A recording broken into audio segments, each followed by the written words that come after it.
We live. Welcome to Heed the Call, an NFL podcast on a beautiful, brisk Friday morning after Thanksgiving. Dan Hanzus, Marc Sessler, Justin Graver on the ones and twos, all of you live in the stream. Mark, how are you, buddy? I'm doing great. Awesome Thanksgiving. Probably the best slate of games that I can recall on Thanksgiving in a long time. I hope you had a good day with your family.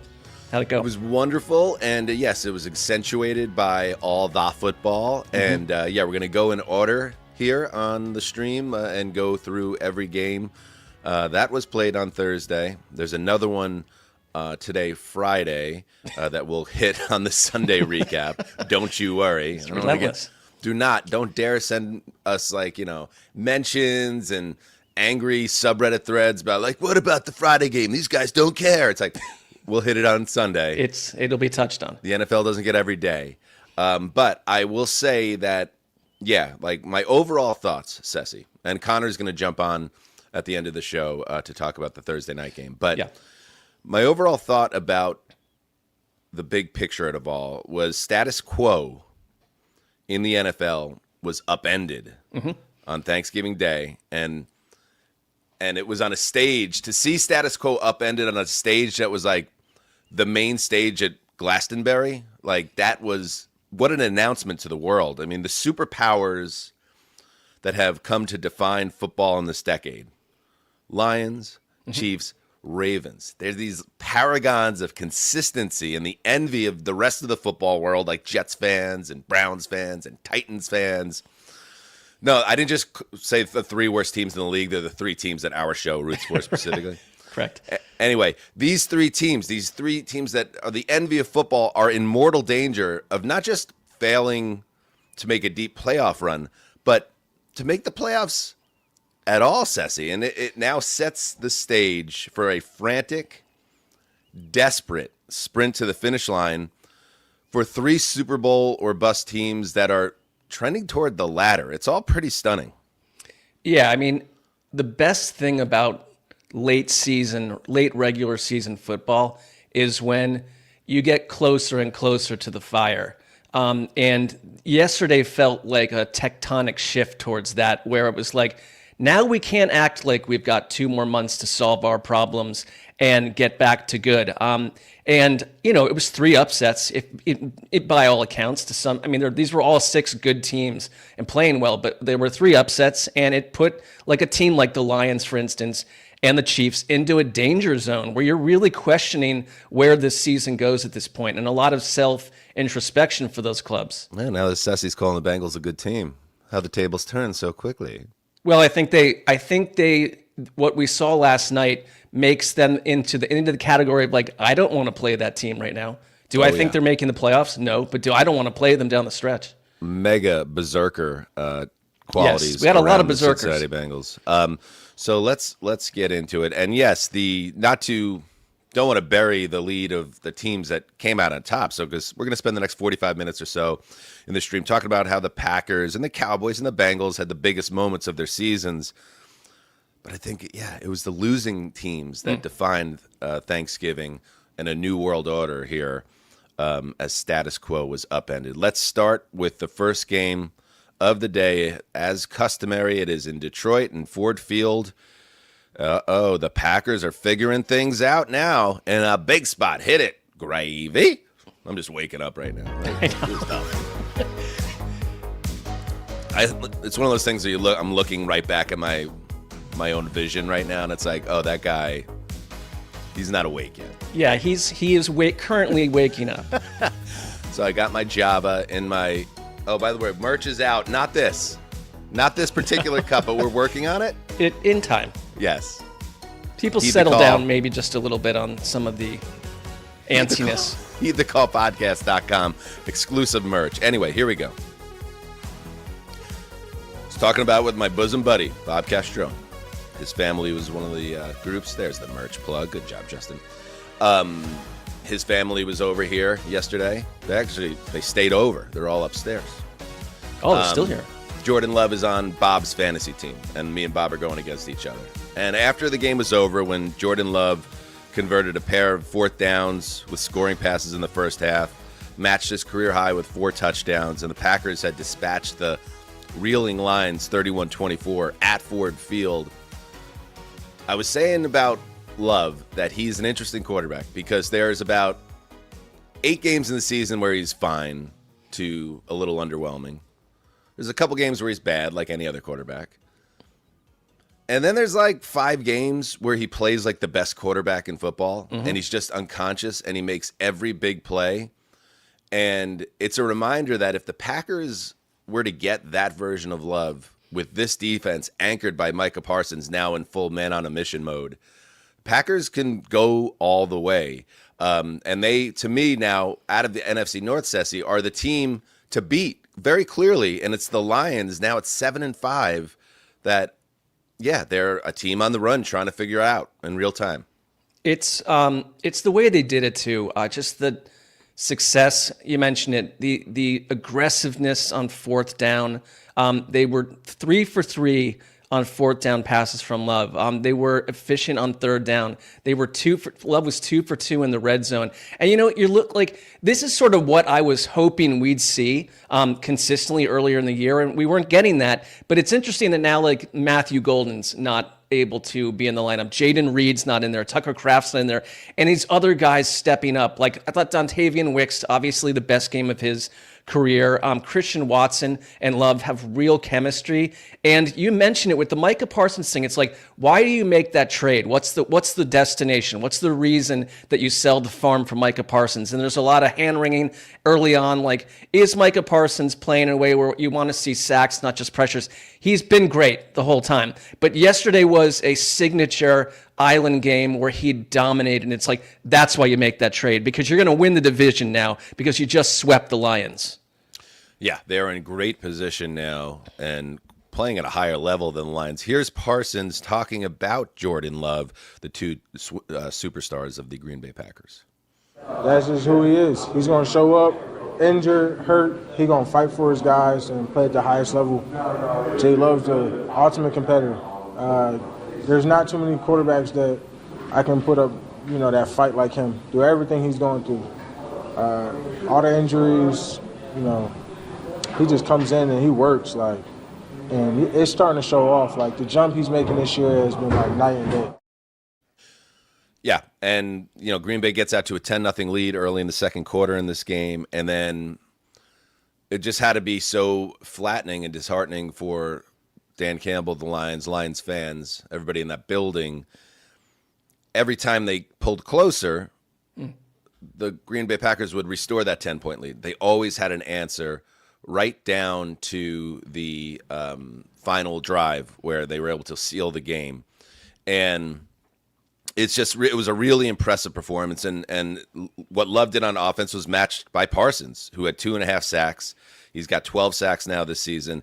And yes, like the first 8 weeks, he was doing all the things that you wanted on a down-to-down basis to be a difference maker. But don't let the football nerds tell you there's no difference between Micah Parsons now, these last 3 weeks, and Micah Parsons a month ago. Because now he's actually impacting games directly by taking down the quarterback in big spots and doing exactly the thing the Packers wanted him to do. So it's working on both sides. And I got to give credit to guys like Dontavian Wicks. Like that guy made so many big plays in this game. Romeo Doubs had a touchdown. They've been able to find a way to survive. And on the other side, the Lions lose Amon-Ra St. Brown in this game. Very early in the game, he gets rolled up on, like a double roll-up, and he's out. Campbell said after the game they'd be lucky to get him back in a week or two. So it's a somewhat significant injury, it sounds like.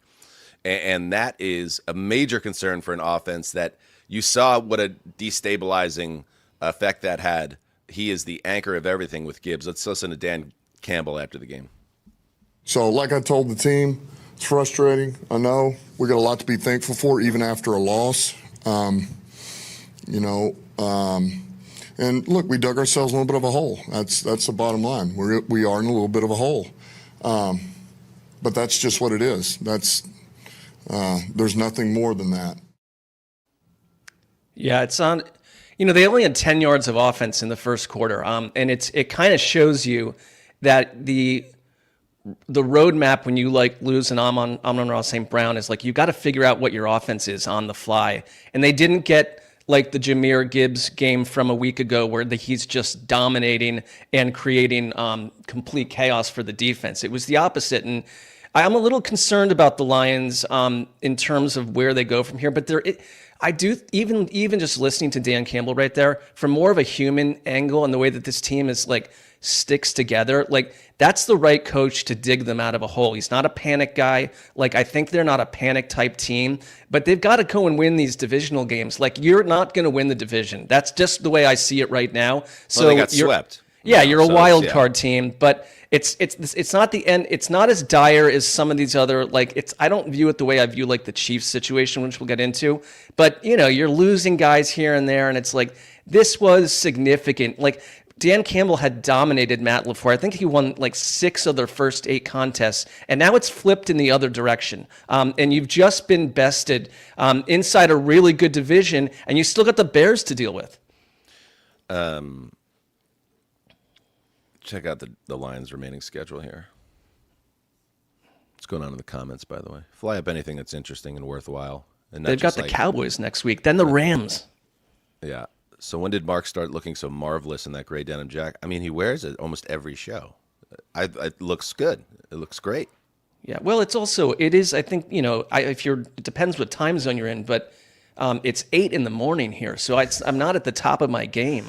It's 8 a.m. after Thanksgiving. Carter asks, I get married tomorrow, but I'm still heating. That's what it's all about. I'm sure she is very thrilled about that. Steven, this year feels like a big Lions regressive regarding the offensive line in the secondary. Yes, I agree with that. It really does feel like they are in danger because they just don't. I don't know. I texted you guys in the second quarter or so. It doesn't feel like the Lions have whatever that is, right? And I guess you could have said the same thing about the Packers when they were going through their funk in October. But the Lions, it just feels different right now. Let's see. They are home against the Cowboys. Yeah, and talk about getting the Cowboys at the wrong time versus 3 months ago. Then they go to L.A. to face the Rams, home for Steelers, at Vikings, at Bears. I mean, there could be 2 more losses on the schedule, which gets you to 7 if that happens, and then you're right on the bubble. Any other thoughts from this game, Cessy? I think because of how I felt about the Packers not being who they were a couple 6 weeks ago. I just choose not to panic about either one of these teams. But you're right about the Lions, and that schedule is brutal. This Packers team, the way they played yesterday with that aggressiveness and the way that they, against all odds, they're absolutely spinning magic in the most important moments on fourth down. They can beat anyone in this conference, maybe outside of the Rams. I just think that if you're going to get the Packers to play that way, it's what I was talking about way back in September. Can it stay that way? My last thought, you should have stayed with him, by the way. The curse of Sessler, they could have been the curse buster, but you got scared off and moved on. You got to. Well, I mean, you got to dig in. You got to dig in. I think what I was doing was trying to be reasonable in my analysis. They were disappointing. I don't believe that I'm cursing teams, but yeah, I don't know if we know the rules around undoing a curse just because I stop glowing over them. Does it just get removed? Because then I can. No, because I think powerful. What happened was the curse was starting to settle over like a death fog over Green Bay, Wisconsin, and then you did your Mark thing. All of a sudden, you liked the Cardinals for a couple of weeks again, as I recall, and then you moved to somewhere else. And then the fog was confused, and it was you could see the death fog in an aggravated manner. I'm picturing the face on it, moving to a different part of America. Fucking Sessler. Well, I have talked up the Patriots, and they continue to win. So I guess the Patriots are one team that probably would be immune to a curse.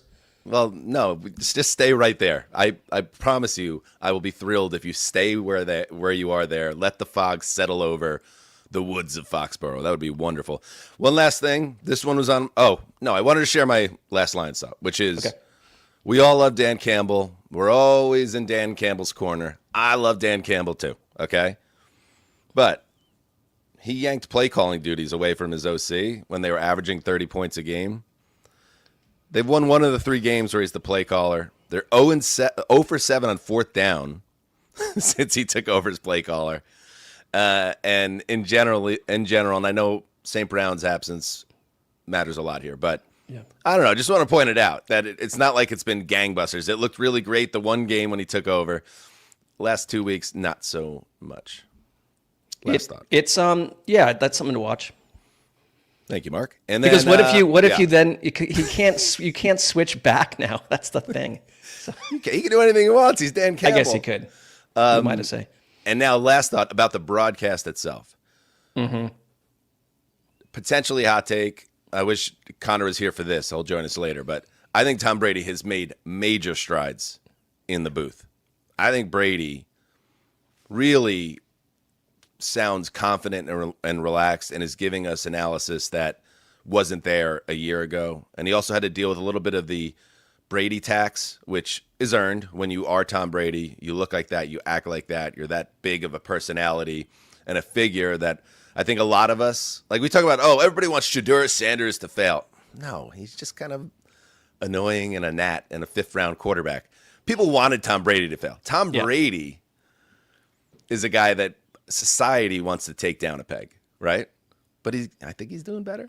He's doing a lot better. I'm really with you. I was saying this to someone yesterday too, that like I think there have been a litany of like star quarterbacks and Hall of Fame type coaches that have come into the booth, and you're like, why aren't you more intriguing? Like, why, if you were able to do all that on the field, why aren't you lighting up my ears and teaching me the game in the way that only you could do? I think he's gotten much better at describing, teaching. He was talking about like bunch formations and like exactly what's happening on this play and why people are lined up. It's like, that's what I want from you, Tom Brady. Like, I think it just takes time. Like, you get plopped into the booth out of nowhere and we're expecting them to be perfect right away. It takes reps. And I think but that's Fox's fault too, because they didn't absolutely they didn't give him time to figure it out. There's like, now we're paying you $1 zillion, now be a $1 zillion analyst. Yeah. All that said, I know where you're going. Yeah, Brady did add this point in the telecast.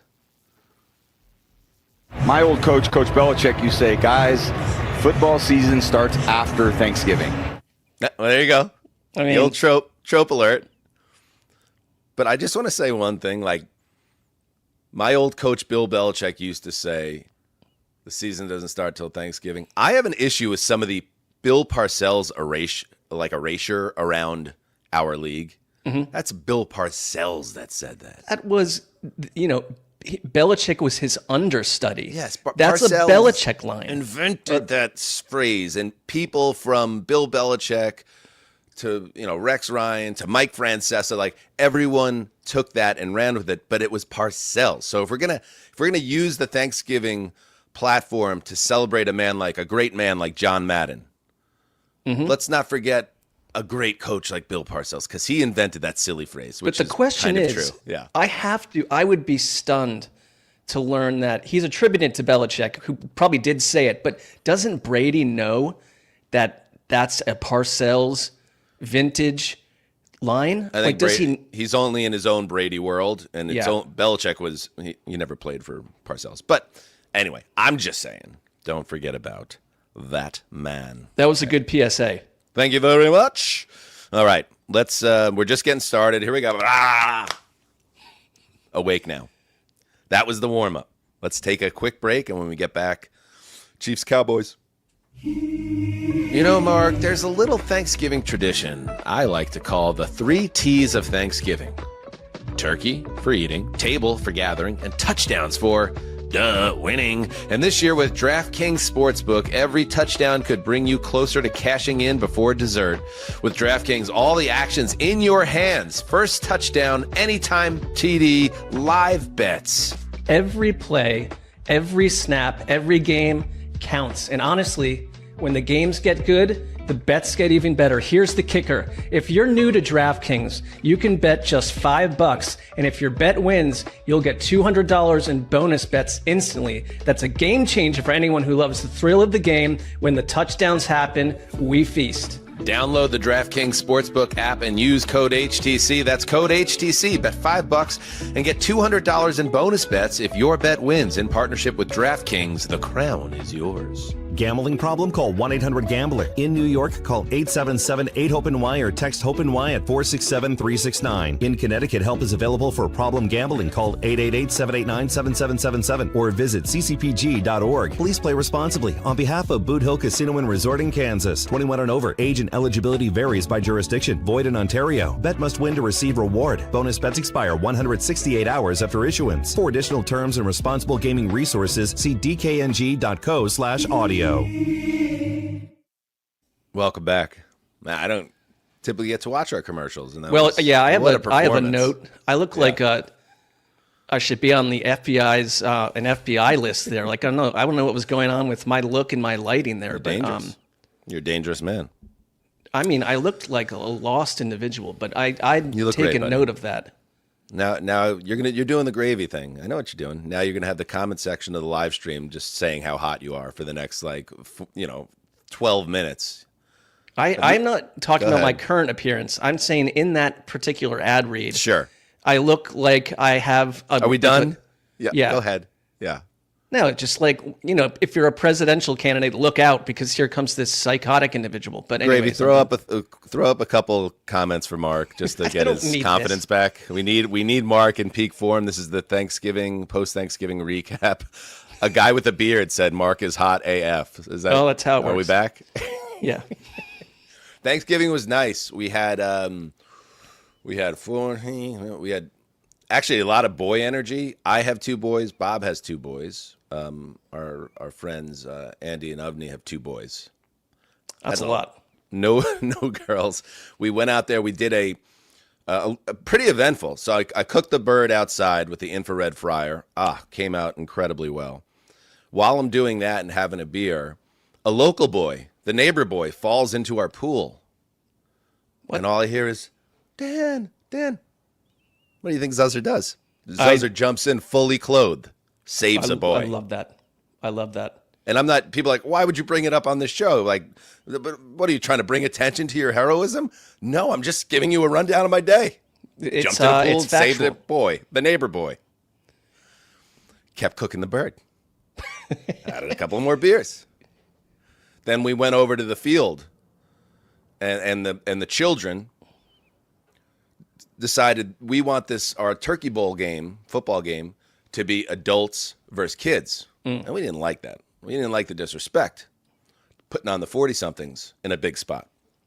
So what do? I had to go out there and throw 4 tutties on them, including the walk-off 80-yard bomb to win it. They're all upset. They're on the verge of tears. They go back angry. They barely want to shake hands after all. But you know what? You challenged the adults. The fact that I was able to connect from 60 yards out to a guy that was a foot and a half taller than his defender, that's your problem, not mine. That was your decision. So you're sort of, I think you're on top of saving a child's life, which is the headline there. You're also teaching them important life lessons. I'm sure that the gathered wives that were there are asking their husbands why they can't be a little bit more like Dan on the car ride home. Just a little bit more like Dan. Could you get there maybe just a little closer to being like Dan? And I see it in the thread like, oh, you're a competitive dad. Like, no. My sons will beat me in sports when they can beat me in sports. That's right. It's authentic. It'll mean something. Do you know how many times I played in my driveway growing up with Keith, the old man? And he would back me down in the post. My dad has an incredible, to this day, if you go out there with my dad, he has an incredible mid-range game. We would shoot 100 foul shots, rebounding for each other, taking 10 at a time. My dad was hitting 85%, 85 out of 100. And I was like, oh, that's so frustrating. Then you would play horse. The worst thing in basketball, when you play horse against somebody that has a good mid-range game, just banging 18-footers on you, just raining them from the elbow extended. Right. Couldn't beat him. And then when we do one-on-one, he had this back-in move. He would back in, and then he'd use his left arm to kind of swipe away, clearly an offensive foul, and then go up with a little jump hook. No ref. It took me a long time. Took me a long time. I want to be surprised, but we're talking about Keith Hanzus here. So yeah, very competitive man himself. Right. So it passed down the gene. Anyway, let's lock in. and talk about the middle game. By the way, the middle game, the Francesa style, the book, it's going to be a huge number. The idea is that this Chiefs-Cowboys game could top 50 million viewers, which would make it, if it is indeed the case, it would top Cowboys-Giants Thanksgiving 22 for the most watched regular season game ever. I believe it because this had all the earmarks of a game that America wants to tune in for, right in that middle slot. Let's get to it. 50 million people watching the game. You got people that don't even watch football watching that, like, because it's just on in every household that functions technologically. People love football on the holidays. Dad save the local boy. All right, here we go. Dak Prescott and the Dallas Cowboys. Remember how this year started? They trade Micah Parsons. Oh, the criticism was loud and relentless. What is Dallas doing? What are they trying to do? Jerry Jones is lost. This team's going nowhere. I mean, I feel like I said some of those things, but You weren't alone. yeah. And yet here they are as the season starts at Thanksgiving.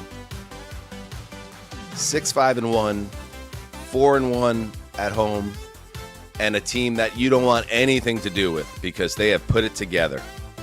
Prescott threw 2 touchdowns. Malik Davis had a 43-yard score. And despite a really strong Patrick Mahomes game, 4 touchdown passes, including 2 on 4th down, it is the Cowboys who prevail 31-28. And I'll just go back to it again, Mark. It wasn't even 2 weeks ago. I was sitting in the upstairs of the loft at my brother's apartment in Brooklyn, and we were talking about how the Cowboys had just smoked the Raiders, and we were like, that was a really good game. Nice night for Jerry, but let's see how they do when the schedule tightens up. And all they've done the last 2 weeks, or the last 4 days, is beat the Philadelphia Eagles and now the Kansas City Chiefs, the 2 teams that were in the Super Bowl. So we said those 3 games, and they have another big one next week. Who do they have next week? Let's see. I'm blanking. It's Detroit. Detroit. See, waking up. We're getting there. We said if they could win 1, they'll keep their season alive. If they win more than 1, they announce themselves as something much more than we ever thought they could be. And here we are, Sessy. Yeah, it's they're the first team in NFL history, I believe, to beat the Super Bowl teams back to back. And you're right, it happened in 5 days. They had to do it on a short week against the Chiefs. It's how they're doing it to me too, because George Pickens is just becoming a raging star. It makes CeeDee Lamb all the more unstoppable, and he had a great game yesterday. But the reason you couldn't take the Cowboys seriously was obviously the defense. It was an embarrassment for the big chunk of this part of the season that started. The Quinnen Williams trade completely flipped the switch on what they're able to do and how they're able to affect an offense. Their run-stopping ability has completely changed. And I know for a Jets fan, it's annoying that Williams goes to Dallas and it becomes like twice the player. But he had 6 quarterback pressures yesterday, a QB hit, and 4 tackles. I think the return of Demarvion Overshown has been amazing. That guy is all over the place. That is my type of football player. And it's like, it is working very well. Yes, Justin. Justin had a little circle came up on the screen there for a second. Just doing the hook 'em for Overshown. Necessary. That is a necessary part of. That was a necessary interjection. Thank you, Justin. Thank you. But I just feel like there's this other thing about the Cowboys because for years it's just been they're a story, but they're not serious to me. Brian Schottenheimer somehow has this team more unified and together on both sides of the ball than I can recall a Cowboys team in any recent past. No matter the record of some of those Mike McCarthy teams, this feels like a different traveling circus to me than in the past. And it's not a circus. Like, they are a dangerous team right now. All right, let's hear from Brian Schottenheimer, who absolutely now is going to be getting some Coach of the Year buzz based on these last 2 wins. Let's see how they finish the season, but they are in a very good place, and Schottenheimer is looking very good right now. Yeah, we'll play anybody, anywhere. I mean, I think you can see that by what we've done the last couple of weeks, and the moment's not too big for us. We just play, and then we know the fourth quarter is going to come, and when the fourth quarter comes, we know we're going to find a way to win, and I think you just keep doing that. It has to be such a good feeling for Schottenheimer to wait so long to get a head coaching job, and then the way just the circumstances work out, you end up landing maybe the primo head coaching job in all of the league, and then the season starts where it does, and now it is where it is. And, the defense has been a major part of this because, and I agree, like CeeDee Lamb could be sometimes frustrating, right? Because he'll have, like he had against the Eagles, a bad game, and he'll have some bad drops, and you're left wanting more. But when you get the CeeDee Lamb who showed up yesterday, and you pair him with Pickens, and then you even have a running game now with Javonte Williams, who scored another touchdown. He's closing in on 1,000 yards rushing. And you have Dak Prescott playing at an MVP level and an offensive line that is doing the job in both pass and run blocking. All that stuff is not going to go away, barring injuries, but it's the defense's rise. And we talked about it in the preview show, how the secondary has pieced things together. Quinnen Williams continues, yes, to be an absolute force on this. I don't have any heat toward Quinnen Williams because, again, like he suffered around dysfunction and just the hideous era of Jets football. Set him free. Send him to the other conference, even better. But 21 pressures now in 3 games with Dallas after 19 and 8 with the Jets. And I don't think that's because he wasn't playing hard for the Jets. I think some players get revitalized and just the engine revs up a little bit as a competitor, and you're seeing that. It's like if Quinnen was in the Turkey Bowl, you would see that the way the game rises up because you sense it. So you have a difference maker on that line, and it's been all the way around just a tremendous stretch for the Dallas Cowboys. And it's like, for all the Jerry Jones discourse, like you said at the top, like he's executed along with, whoever else is making the decisions there. It's him. It's 2 of the best trades of the NFL season with Pickens and Williams. I mean, they both just flat out changed each side of the ball for that team. And so I'm kind of like, I'm not saying that we need to think differently about Jerry Jones because he's still just this experience, but the plan that we laughed at, I laughed at it. I thought they were just floating away in terms of what they were from a team building angle. Like, it's worked. It's worked. And also that extends to the coach. What was Brian Schottenheimer was the coach that everyone's like, what are you doing there? Like, that's not going to work. And it's like, I'm sorry, all 3 of these major significant moves are working for the Dallas Cowboys. And they are right now coming together like completely at the right time. And you're right. You don't want to, and they could create complete damage for the Detroit Lions a week from now. I mean, it's a wild game. As a matter of fact, I wanted to be a coach. We know, Jerry. And they're going to get the Lions without Amon-Ra St. Brown. So they have a chance. I don't even think Cowboys fans thought you could potentially go through, now knowing the Cowboys, they'll lay an egg. Well, of course. But like, they have a chance to go through this stretch and win all of the games. And it just changes the entire look of the NFC in a way. On the Chiefs side, yeah, it's a big story. It's this team cannot find that gear and get on the run we've seen them get on every year for the past 7 or 8 seasons. And in this game, it was the defense. Like, I don't think the defense is getting enough criticism. Spags' D has not been getting the stops. That's been they lost another 1-score game here. In this game, Mahomes is playing at peak level. There was that one play, I believe it was in the third or fourth quarter, where he almost gets tripped up for a sack, and then he evades the rush. He's rolling right. He gets away from another pass rusher. As he's falling forward, he wings it 40 yards downfield for a huge completion. I feel like Tony Romo probably passed out for about 5 minutes after that play. And it's like, what? There it is. Like, so you still have this guy, and he's playing at his highest level. Travis Kelce, obviously, is having a really nice season, especially compared to the last year. Rashee Rice has been everything they could have asked for. And another big game today on Thursday with close to 100 yards and 2 touchdowns. But every time Mahomes, especially in the fourth quarter, made plays, Prescott would answer right back. So, like, Mahomes throws a go-ahead touchdown pass on 4th down. Cowboys and Prescott march 8 plays, 68 yards, go right down the field and score again. And you just saw that all game long. Afterwards, afterwards, we heard from Mahomes, who knows the road now is tough. Yeah, I mean, at the end of the day, you just gotta win every game now. I mean, and hope that's enough. So, I mean, we're gonna play a lot of good football teams coming up.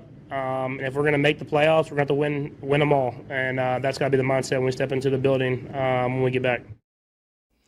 Yeah, I mean, he's realistic. You're 6-6. You do have a game against the Broncos down the stretch. But that doesn't matter anymore. Like, it doesn't matter. Gone. You could lose maybe one more game, but I think that the mentality is we've got to win out. And adding to the peril of where they are, Josh Simmons, their left tackle, who they're counting on, is lost with a dislocated and fractured wrist. So you don't have him next week or anytime soon. There's a lot going on here, and it's like you said it well, because we've kind of been concerned or talked about what was the issue with Kansas City's offense for the past couple of years. It's not right now. It's the defense, and like to see how they were completely mauled by Pickens and CeeDee Lamb, like that's a recipe to keep losing these one-score games. They don't close games. I mean, nobody could really cover Lamb and Pickens, but you expect the Kansas City Chiefs to find a way to do it. They can't. Yeah. They can't get near Dak Prescott. They didn't have a sack. If you can't cover the two all-pro receivers and you can't get the quarterback, you're gonna have a long day. And I think because remember, the Chiefs have some tricky tiebreaker stuff working against them as well. You saw that when they beat the Colts last week and actually dropped in the playoff standings. So this was an out-of-conference game, so it doesn't hurt as much as an in-conference game in terms of tiebreakers. But you look at it, they have Sunday Night Football against Houston, home. It's huge. They have home against the Chargers. They have a layup against the Titans in Nashville. Total layup. It's like Keith Hanzus doing the swipe and the little jump sky. It is. That's the parallel. Then home Broncos, as you said. And then another finger roll layup against the Raiders. So you got two layups, but then every other game is against a potential playoff team in the AFC. So I just don't think it happens. Like I've now seen enough that this is going to be a team like the Lions potentially, where it's just like, there are some more cracks. That's what they feel like. Yeah, there's more cracks in this roster than we all realized. We just assumed they were going to figure it out, and it just never happened. And yeah, the Simmons loss, that's a big one. Anything else on this one, bud? I think it would be an incredible story to see them climb back into playoff position. They're 9th right now. They have here. This is kind of weird, but they have the tiebreaker over the Ravens. I know none of it matters unless they go pile these wins up, but the Houston game looms as a massive contest. That's their season. They finished this game without 3 of their offensive linemen. It just feels like one of those years. Sometimes It's one of those years. Trey Smith with the ankle, Juwan Taylor with an elbow. We mentioned Simmons left wrist. That's when you worry about Mahomes too. If that line breaks down, we saw it in the Super Bowl. It would happen for any quarterback. But they get 9 days now to rest up, and then they have to go on one of those runs. And if they do it, I'll be very surprised. Put it that way. I feel we've seen enough. It makes this. I think this regular season has been growing in fascination by the week, especially the last couple of weeks. Like to have the Chiefs sitting in this position. Right. All those teams yesterday, every one of them, like they're all much more interesting than they were a couple weeks ago because of where they are, good or bad. What's up, Gravy? How about Jake Ferguson sticking his hand into the turkey and carrying it around like a glove? I mean, that was a pretty incredible moment. Yeah, I like it. I like, upending convention and a subversive act.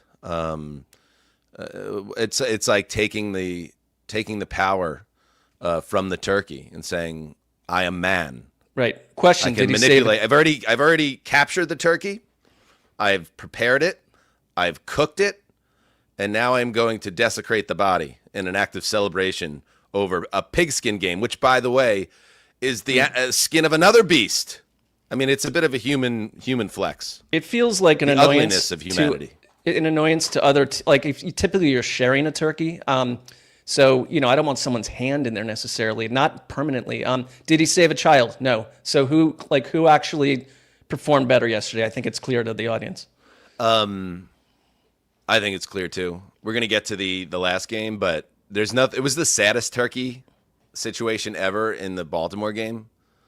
Because obviously the home team, it's like probably 30 degrees or whatever in Baltimore by the end of that game. It's late. The place is 85% empty. And then they cut over to who's going to be the turkey MVP? And it was the coldest, like stalest looking plate of food I have ever seen in a Thanksgiving telecast. I can't imagine that anybody ate what was left on that table, after the home team gets spanked in the biggest of all spots. Well, like we've worked on when we were at NFL Network, like there were a lot of kind of quasi fugazi like food situations where they'd bring in a bunch of food for the hosts on like, the morning show or something. And it's like, it just sits there for hours and becomes rot. No one actually eats it. Absolutely. All right. You didn't find that to be a compelling no, it was just like there. No, you just put a nice little period on the whole conversation of the game. Okay. By the way, if you're listening to the podcast version of this, we're going to take a quick break. If you're on the live stream or watching back on YouTube, we roll on. In fact, during this break for the podcast audience, Mark has a seething hot take on why the Pilgrims were in the right for everything they did during the early era of the holiday. Absolutely. You can't question the decision-making of the Pilgrims and what we've been told, what we were taught as children in those, the school books and the lessons, 100% accurate. Okay. I'll leave it there. He has a 37-minute diatribe that we're going to throw up on the Patreon right after the show. Actually, Patreon plug. Welcome back to the audio audience. Right juggling after, multiple audiences. Yeah, right after this show concludes, you could head over to the Patreon and get the Week 13 draft. NFL www.patreon.com/heedthecall. We draft the Week 13 games, the games we're going to watch. We're also joined by Jason Zumwalt for that particular episode, and we go through some headlines as well. So a lot of fun there. We also got a new Rolling Thunder out with Jason. And a new Rolling yours Thunder truly, on so. AI as the subject matter. We have heedthecallpodcast.com if you want to get exclusive merch. And I think that's enough whoring for the moment. Yeah, now, less whoring. Let's bring in a man that has to have takes to get off. Look at this man. There he is. Look at this guy. Conor Orr. Hey. What's up, buddy? I'm fresh from, I spent the morning trying to assemble this studio quality setup here in in a remote cabin, and then I ended up totally torpedoing the audio for this. So I'm really looking forward to just ruining your show in every way. Well, you look great. Yeah, you do. You look freshly shorn. We appreciate you joining us. He had the wrong adapter cable, people. So, so he's just going to do a portion of the program. But we're happy that you're here, Conor. Congratulations on everything, and I'm sure the holiday was a raging success for Conor, a major family man. And how did it go for you, your Thanksgiving? It was great, and I will say that there's been a lot of new blood in the families, and that means a lot of new desserts in the mix. And I gotta say, the people who are coming into this family are just crushing it. We had a peanut butter chocolate cake situation, we had an ice cream cake situation, a chocolate peanut butter pumpkin pie hybrid with a salted crust. And I slipped into a diabetic coma briefly, I think, between the hours of 11 and 12. Missed maybe part of the end of the game, but it was worth it. It was awesome. So, when you say new blood, are you talking about you have a newborn child, or is it people outer family members coming in, new faces like brothers-in-laws and sisters-in-laws and stuff? New cousins, cousins getting married to people, right? Because I'm kind of on the older That's what they do. Of the cousins, and so we're bringing in new ones. We got to surprise my grandmother yesterday. She's going to have her 10th great grandchild. How about that? And so, not by me, but by someone else. So that's yeah. Love it. And I do like that we brought Conor on to discuss the game that he's just acknowledged that he had slipped into a diabetic shock and didn't see the end of. But I saw it. I'm good. We're streaming, we're live, and crazy things happen. Let's get to it. The final game in Baltimore, the sad Thanksgiving platter portion of the telecast, the triple header for the NFL. And yes, Joe Burrow was back.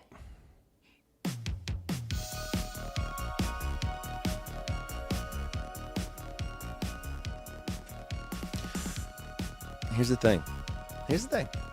You know what really annoyed me? You know what really pissed me off, Sessler? Well, tell me. People who pointed to Joe Flacco's success this season and said, well, yeah, maybe Joe Burrow's actually not that good.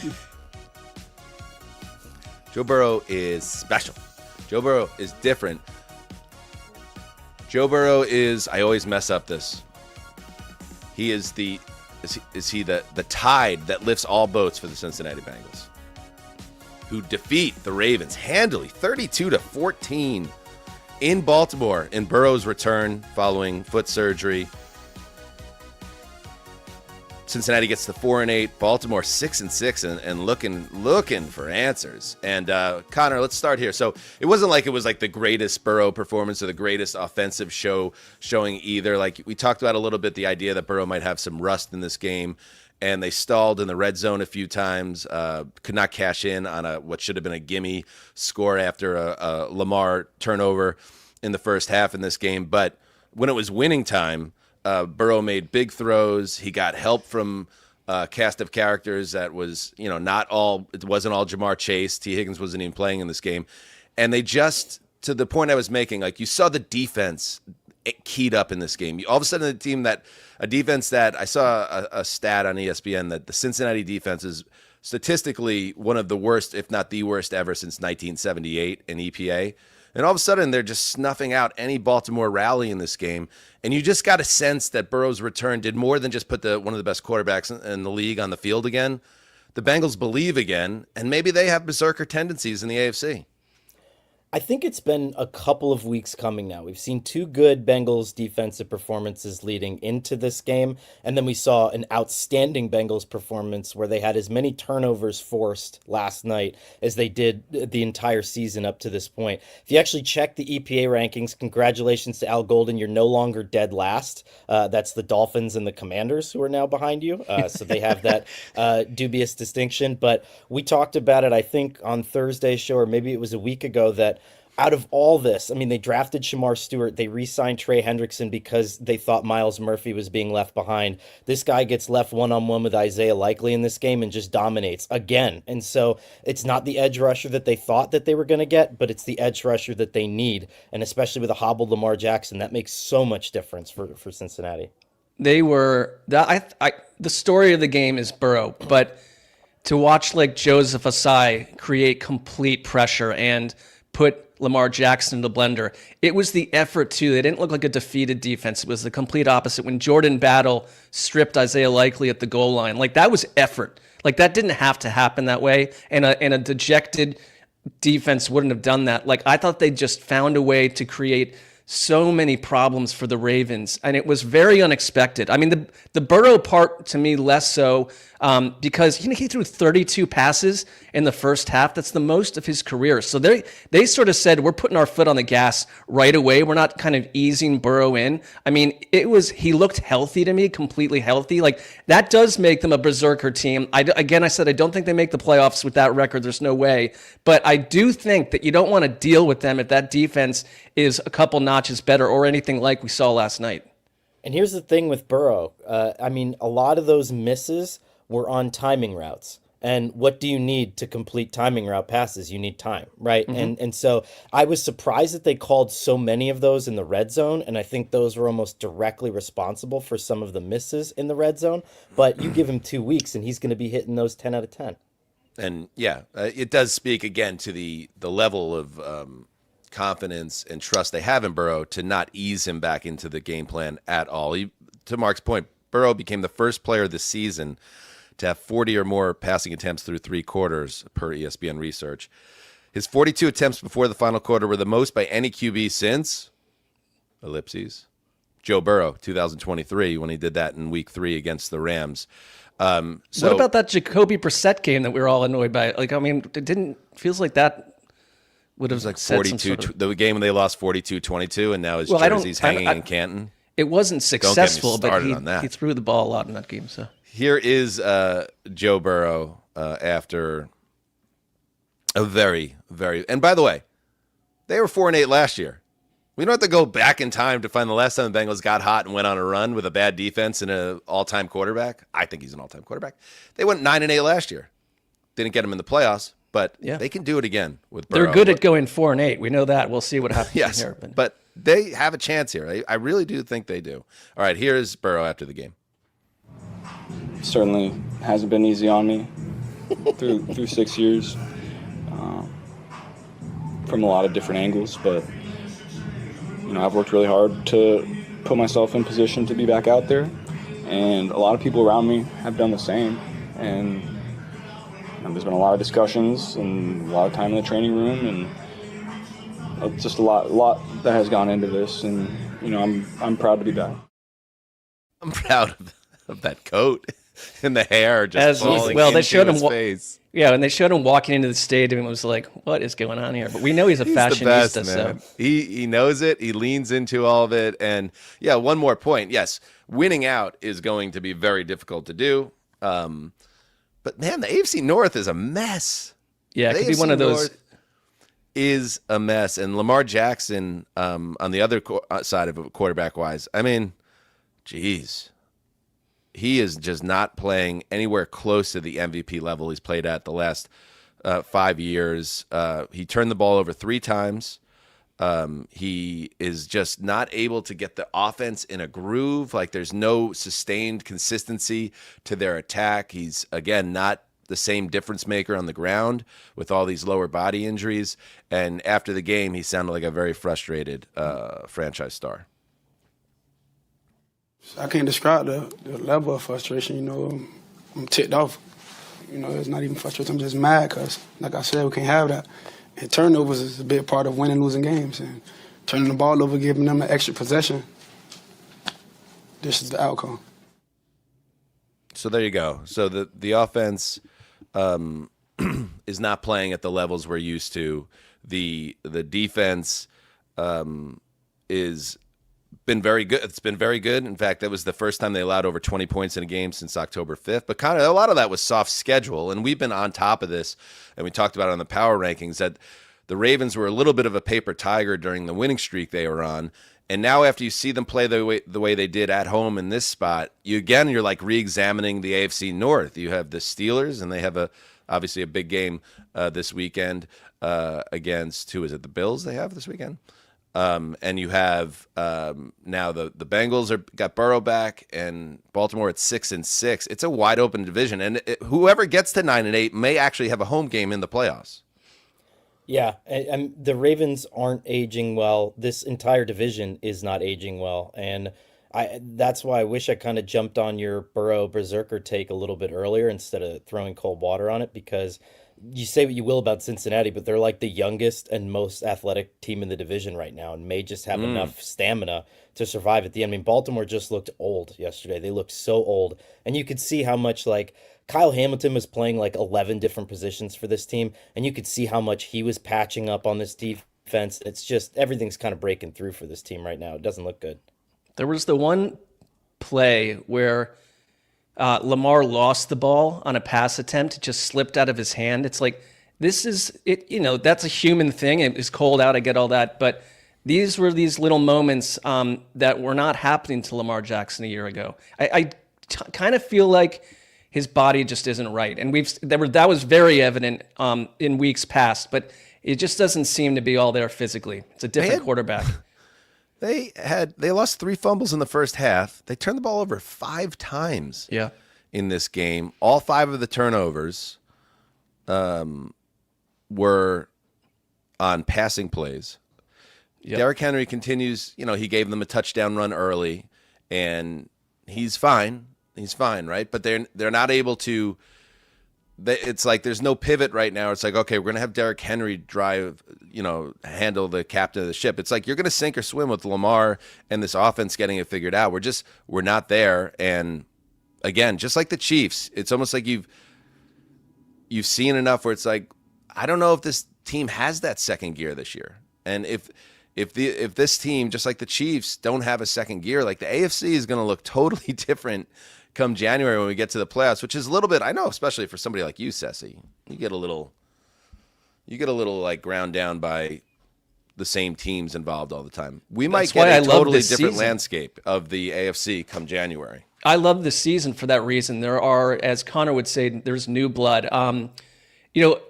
This is a critical juncture for the Ravens. They've got the Steelers. Then they play the Bengals again in Cincinnati, then the Patriots, and then the Packers, and then the Steelers. Like, that's a rough schedule. That could be bye-bye time. By the way, the Bengals had the ball for this game almost 39 minutes also. Just, there was a lot of quick 3-and-outs for Baltimore's offense. It's a tough sitch. I'm going to ask you this question. Oh, by the way, we have a little lock competition. I don't know if you guys remembered, this is Road Warrior week, and we all had to lock up a road team. I went with the Cincinnati Bengals, -7. Zuzzer, who, by the way, saved the neighbor boy who fell into the swimming pool yesterday morning, Conor. I don't know if you saw you got to the hear news. this, Conor. So I did. Yeah. I caught that while I was making this cup of coffee, and I couldn't believe it, but I could. I mean, that's you through and through. Right. Now, So were you go wearing ahead. clothes and you jumped into the pool? Because that's like the Fully clothed. I was Okay. wearing jeans, T-shirt, It would have been. shoes. It's a different story if you were air frying the turkey in the nude. right. That's true. That would actually get me arrested, Right. Different story. Yeah. That we wouldn't want that for a number of reasons. But anyway, I locked up the Bengals, and now I'm rolling in the lock competition. It puts a huge amount of pressure on Conor.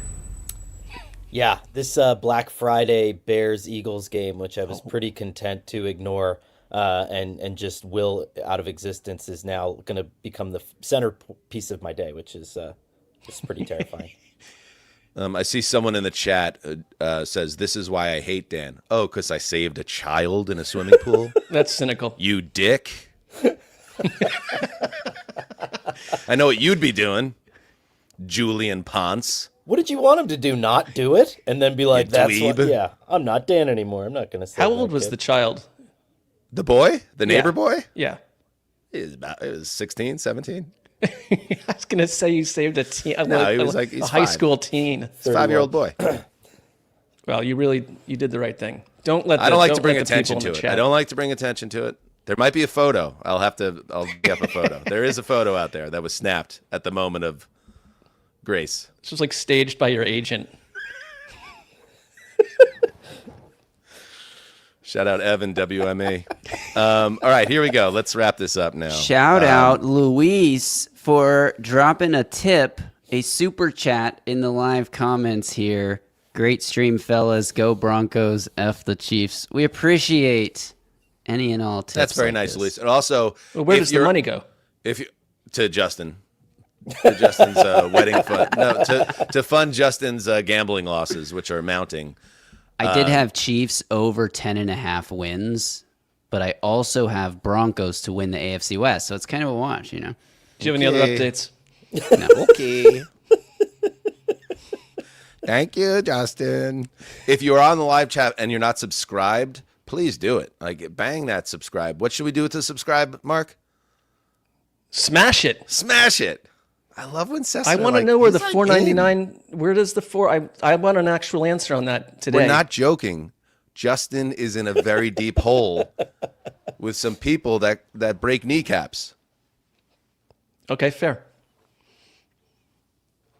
Ridiculous. We don't want the kneecap broken. Not until we, off-season break. Anyway, last thought before we say goodbye. I'm going to ask you guys both this. Theme of the episode, Conor. Status quo, upended in the NFL. Lions, Chiefs, Ravens, all at a crossroads. How many of these teams make the playoffs? start with Connor. If we're talking about the Chiefs, the Lions, and the Ravens specifically, 3.